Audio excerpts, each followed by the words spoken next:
thank you everybody for joining this session on diversity inclusion of the Future of Work, One Best Way series. I have here Del Johnson, one of our advisors, that will be talking about some strategies on how organizations could implement the future of work around diversity inclusion, addressing a lot of the questions that we have today. It is a large topic that we hear a lot about, specifically on the C-suite perspective. We have a lot of CEOs today that are asking about how to implement strategies for the future to address diversity inclusion within their companies. Del, thank you very much for joining us. Andy, thank you very much for having me. Absolutely. So Del, one of the biggest things that we hear is, CEOs and executives come to us to ask, how do we even start with a diversity inclusion, exercise or a project? What are things that we should look for? What are ways to start looking at your organization and anything that you have on your side that organizations should look for that would help them? Absolutely. And a lot of the clients that I talk with, whether they're private or public, oftentimes have a plan. And unfortunately, that can lead to a downfall because that is not reflective of the employee base. What you really, really want to do first and foremost is listen to the employees, hear what they have to say, generate a baseline, and then formulate a plan from that, because then it's inclusive. And then you're really effectuating change. I love that. And from hearing the employees, what you're referring to is obviously reaching out to them, having those conversations, and maybe having a way to get the feedback. Any thoughts on ways of getting feedback? Are you thinking about one-on-one conversations with their managers, or are they doing surveys? What are your thoughts there? Oftentimes, unfortunately, employees feel like threatened and they don't necessarily open up in conversations. We'd like for them to be able to. We want to work towards that. But I've seen it most effective when you do surveys from an anonymous organization or company, because the employee sees that and they feel like they can talk freely and openly and honestly about what's going on in the organization and provide that valuable feedback. I love that. Yeah, absolutely. I can definitely see that as a very good benefit. And it creates that openness within the organization. I feel like then employees also feel heard without being judged at the same time, which is a key aspect when it comes to diversity inclusion. Well, not only do they not only feel heard and not be judged, but if you go a step further and actually take some action that was actually shared by some employees, you really want to talk about some empowerment and taking that employee base to the next level, because a lot of companies are not doing that. They're just giving the lip service, but you do what they say do and watch the effect that has, and the feeling of inclusivity and the feeling of involvement from those employees and the empowerment and what it does. Yeah, no, absolutely. Thank you for that. And then any thoughts on organizations to evaluate if they even have a diversity and inclusion problem, or if what they're doing is working? Like, what are ways to even know where you stand in something like that? Well, that speaks to that getting that baseline read, where you survey all employees, and based upon construct of the diversity, equity, and inclusion instruments, that's what's going to provide that feel as to where we are, where the organization is, and be able to quantify that. And then what you want to be able to do after that is drill down within those constructs and find out what the employees are saying. What is it exactly that they mean? What are they after? And then really, really hone in on how to drive that improvement by listening to them, providing those solutions, giving them that seat at the table so that they can really, really be a part of the change and in that direction that's moving forward, because they feel like they're being a part of it instead of it being told to them or already planned ahead of time. And they're saying, hey, you get on board with this, you do this. That doesn't work in this environment. Absolutely. Yeah, I agree with that. And then there's a ton of data that actually is generated from that. Do you recommend looking at the data and and having certain algorithms to compare that? I mean, what would work? Because obviously, surveys is important, but also what the data tells us and how do we analyze the data is also key and important in something like that. Absolutely. So using the scales and constructs of the instrument, what we'd like to be able to do is take the raw data. Most organizations have metrics that matter to them, whether it be employee retention, whether it be new hires, whether it be sales, revenues, cost savings, things like that. And you want to be able to take that raw data and compare that to the results of the instrument and look for trends, look for themes to see what storylines are there. And then why is this working well over here? Why is it working well in this organization or in this particular department? What are they doing differently? How is the messaging?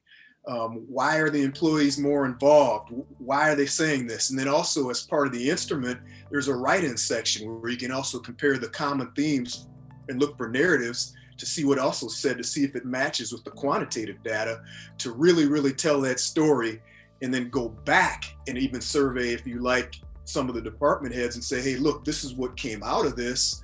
Are you seeing this? What's causing this? Why is this going this way?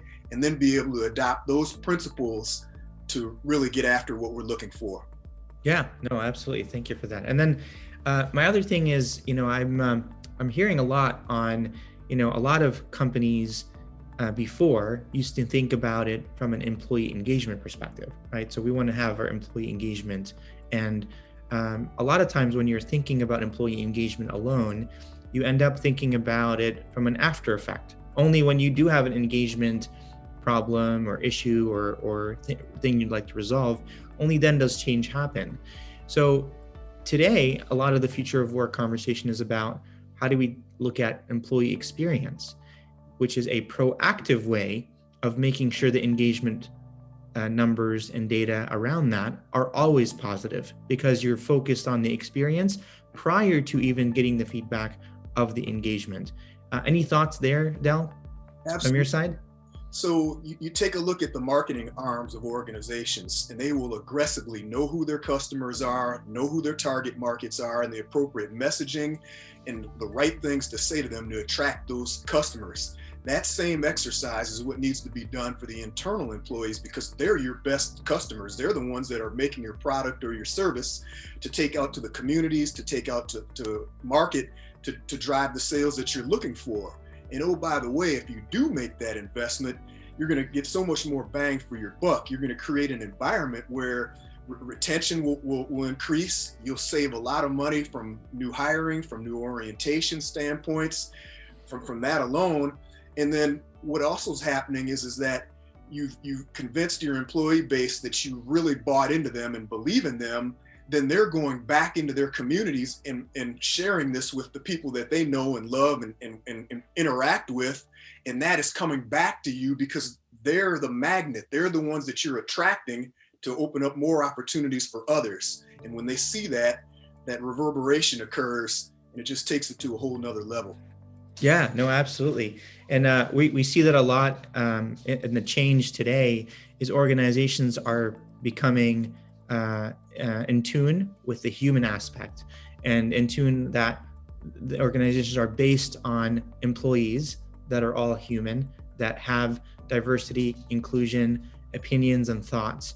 And all of those make up the organization. So that affects culture, how the organization is viewed on the external side, how they're attracting talent, the type of interactions that happen within an organization, which are all key in those trends. So I do agree with that. Thank you, Del.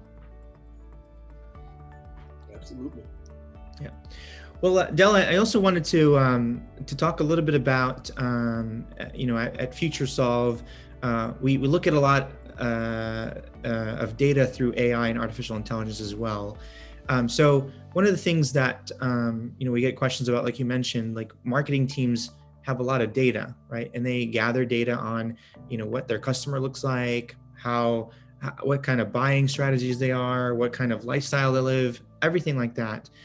Very little of that is done internally. And I feel like if organization was to focus more on that type of data internally and comparing it to even seeing what that looks like compared to the external market or external area that the organization is headquartered in or is supplying, there's a clear insight that could be generated from just looking at that type of data to see, do we even align on strategies like that? And I feel like that's key. Can you maybe just talk a little bit about, when you're looking at data to make sure that you're gathering the right data, and then also when you're doing artificial intelligence and reporting and insights, is to gather a few different areas in that data set that would help forecast. So in your case, if you were to look at some data areas that are important to seeing what diversity and inclusion looks like in my organization, what are some things that you see might be crucial to gather within an organization, for example? So absolutely, some of the constructs would be diversity, some would be equity, some would be inclusion, some would be cultural competency. We would take a look at those, and over time, after measuring once, come back and measure again after some changes have been done. And what if we increase our diversity numbers, what type of impact does that have on our retention? Mm-hmm. If we increase in cultural competency, what type of impact does that have on our retention and our recruitment numbers and things like that? What are we seeing from that? And then from there, we can begin to forecast and say, if we do these particular things, if we do these many more new hires with having the appropriate diverse backgrounds attending these events, we're seeing changes in levels of recruitment and hiring that's coming from this. These are the types of examples that we want to drill down and look for in doing these exercises.